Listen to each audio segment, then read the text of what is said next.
Ils ont quitté Marseille il y a quelques minutes. Ils vont donc remonter vers la banlieue parisienne pour être entendus par l'antiterrorisme. Ils auront passé 48 heures ici à Marseille depuis leur interpellation.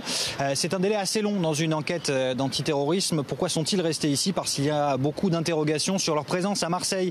Eux qui viennent du Nord, qui n'ont pas de lien connu ou avéré avec cette ville, ils y étaient depuis 10 jours, 2 semaines environ. Et en 2 semaines, ils avaient eu le temps d'amasser des armes. Alors 2 grandes questions ici à Marseille. La première, c'est leur cible.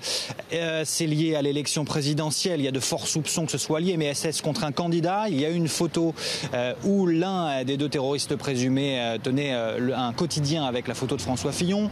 Mais lorsqu'ils ont été interpellés, François Fillon ne devait plus revenir dans la région. Il n'y avait qu'un meeting, c'était celui hier soir à Marseille de Marine Le Pen.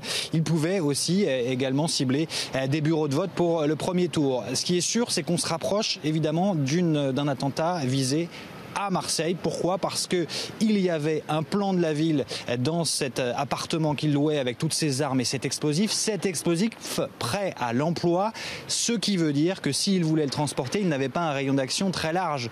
C'est extrêmement risqué, donc on peut penser qu'il ciblait cette ville de Marseille.